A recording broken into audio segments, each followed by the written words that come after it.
Bonjour à toutes et à tous, ici Delil Ursule, courtier en crédit, assurance et mandataire immobilier. Je suis également en parallèle investisseur immobilier.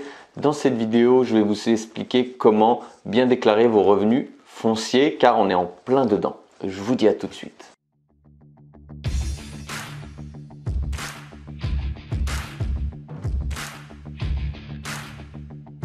Les revenus de vos locations peuvent relever de différents régimes suivants: le montant des revenus et la nature des locations, vides ou meublées.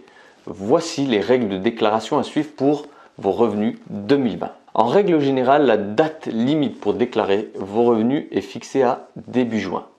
Elle est variable selon les départements. Je vous invite à vous renseigner de votre côté. Il faut savoir que le barème de l'impôt sur les revenus a été modifié cette année. Les limites des tranches d'imposition ont été relevées de 0,2% par rapport à l'année dernière. Voici le barème de l'impôt sur les revenus. Entre 0 et 10 084 €, vous ne payez pas d'impôt.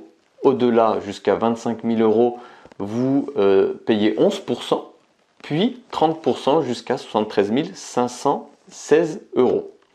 La déclaration de l'ensemble de vos revenus doit être rédigée sur le formulaire 2042 qui vous est envoyé chaque année, tandis que les revenus de location vide relèvent du formulaire 2044. Pourquoi je vous parle du barème de l'impôt sur les revenus? C'est que vos bénéfices viendront augmenter vos revenus globaux et vous serez imposé selon votre tranche marginale d'imposition, à savoir 11 ou 30%, voire plus pour ceux qui gagnent plus.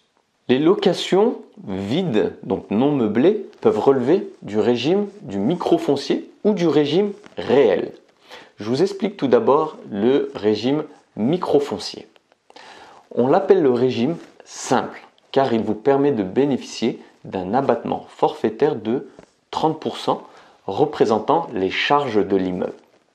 Il est appliqué automatiquement sans justificatif.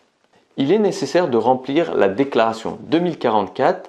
Il vous suffit de porter vos revenus fonciers sur la déclaration 2042 ligne 4BE et l'administration fiscale appliquera l'abattement de 30%. Son inconvénient est que si vous avez engagé des dépenses qui excèdent 30% des loyers, vous ne pouvez pas les déduire. Le microfoncier ne vous permet pas non plus de dégager un déficit foncier imputable sur vos autres revenus. Mais vous avez une autre solution. Vous pouvez opter pour le régime réel. Votre option est alors nécessairement globale et irrévocable pendant 3 ans. Le régime réel s'applique de plein droit si vous dépassez les 15 000 € par an. Vous êtes d'office au régime réel. Faisons un petit zoom maintenant sur ce régime. Vous avez intérêt de passer par ce régime-là, notamment si vous avez réalisé des travaux dans votre patrimoine locatif ou si vous avez acquis les biens avec emprunt, car cela vous permet de déduire plus de 30% de vos revenus bruts et de bénéficier d'un report du déficit sur vos autres revenus. Pour résumer, le régime réel, c'est comme une entreprise. Vous déduisez la totalité de vos charges, intérêts bancaires, assurances, vous déduisez vos travaux. Vous pouvez aussi réduire vos revenus globaux grâce au déficit foncier. Vous déclarez ligne 211 de votre déclaration 2044 les revenus provenant de vos biens immobiliers. Il s'agit de logements, de commerces ou de bureaux. Et si vous êtes en indivision, vous déclarez votre quote-part. Et ensuite, vous déduisez vos revenus globaux si vous avez un déficit foncier. Et la limite est de 10 700 € par an. Je vous invite à me contacter si vous avez besoin d'un accompagnement. Je suis disponible par email ou par téléphone. Et bien sûr, vous avez la possibilité de prendre rendez-vous directement avec moi. Je vous donne accès à mon agenda. Le lien est dans la vidéo juste en dessous, dans le descriptif juste en dessous, pardon. Petite parenthèse pour les loyers commerciaux ou professionnels. En principe, lorsque le bailleur renonce à percevoir un loyer, la somme reste imposable. Avec la crise, il y a des propriétaires de locaux commerciaux qui n'ont pas perçu leur loyer. Sachez que les loyers non payés entre le 15 avril 2020 et le 30 juin 2021 ne sont pas imposables. Pour résumer, encore une fois, si vous relevez du microfoncier, vous indiquez dans la déclaration générale 2042 le montant des revenus perçus en 2020 et l'administration fiscale appliquera la déduction des 30%. Si vous relevez du régime réel, parce que vous avez dépassé le seuil de 15 000 € ou avez opté vous-même pour le régime réel, vous remplissez la déclaration 2044.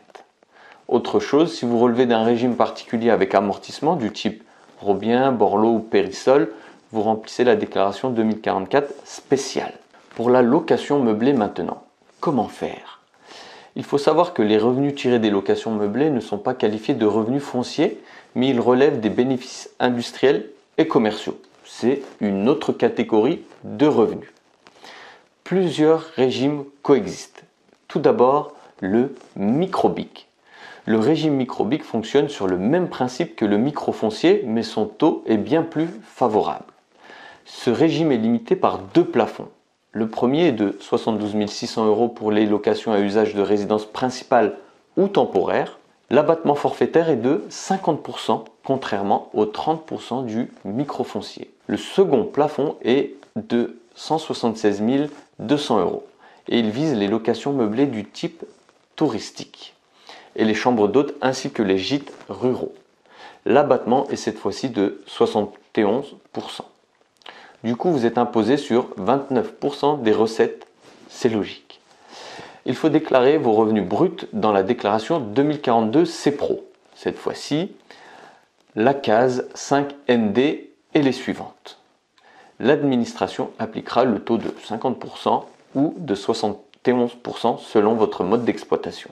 Si vous êtes loueur professionnel, il faut déclarer les revenus dans les cases 5, 4O et les suivantes. Le régime réel maintenant, tout comme pour les revenus fonciers, vous pouvez choisir l'option du réel. C'est intéressant si vous estimez que le montant de vos charges dépasse le taux d'abattement forfaitaire, notamment si vous faites beaucoup de travaux. Vous pouvez alors déduire l'ensemble de vos charges.